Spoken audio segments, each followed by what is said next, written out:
So I don't understand how guys like Jeff Nippard haven't just figured it out yet. It doesn't sound like he has done something like that, and it doesn't sound like many people do. There are so many people that just copy the science way of training, and it's just far behind what a person could do and find out themselves as an advanced trainee.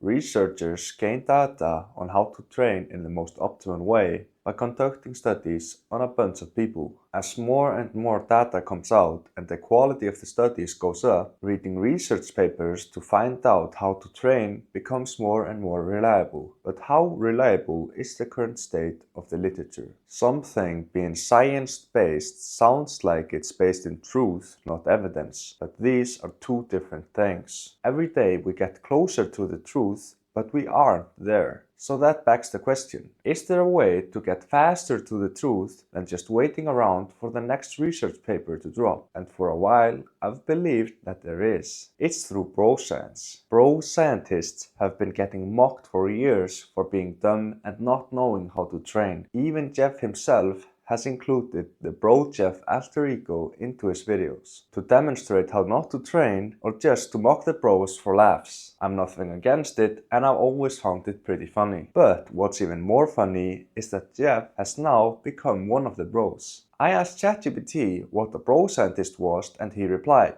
a person that goes to the gym and is a bro scientist is basically a gym bro that relies on bro science, meaning that they give fitness advice based on personal experience, gym myths, and bro logic, instead of actual scientific evidence. And a key part of bro science is learning from personal experience. A bro isn't maybe bothered to go on YouTube or reading some science paper, but over the years, his training becomes more and more efficient just from trying out new things and talking to other pros. What many of the science-based lifters are missing is the self-experimentation part of being a pro scientist. You get the best of both worlds, first by building your understanding of training science-based. Once the foundation is set in place, start experimenting on yourself to see if what the research suggests truly works best for you. The research evolves so slowly anyway, so you might as well do some self-experimentation to further your training knowledge while waiting around for the next big meta-analysis or well-conducted study. 2 days ago, Jeff just posted his second video documenting a self-experiment, which I'm really happy about that he did. Jeff had looked at the literature and arrived to the conclusion that high volume was the most optimal. But to be able to recover from the high amount of volume he was doing, he kept his intensity moderate. However, in his most recent video, he decided to try the opposite. Instead of high volume with moderate intensity, he tried low volume with high intensity. And the low volume, high intensity seemed to have worked better than his previous way of training. I myself have arrived to similar conclusions about intensity, and this video served as reassuring, backing up my current beliefs. Some might say that the literature favored high intensity all along, and that Jeff's interpretation of it was flawed from the beginning. In my opinion, finding the truly optimal way to train only through interpreting the literature is way harder than most people think.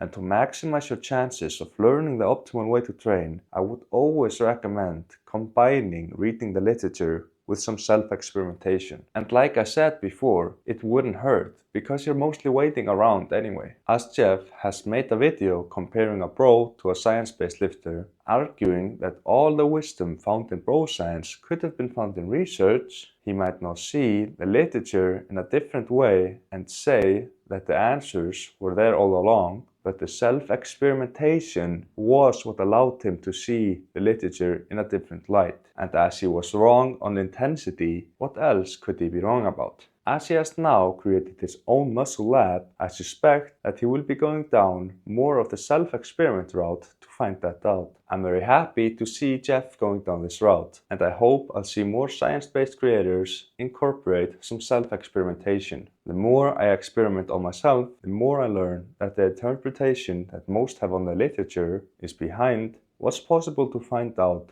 with years of self-experimentation. Having some base of truth from your own self-experiment also gives you the confidence to start thinking for yourself, which is so important, bringing new and unique perspectives which will help us in our collaborative effort of getting closer to the true optimal method. If you enjoyed the video or learned something new, consider subscribing. Thank you for watching to the very end, and I hope I'll see you in the next one.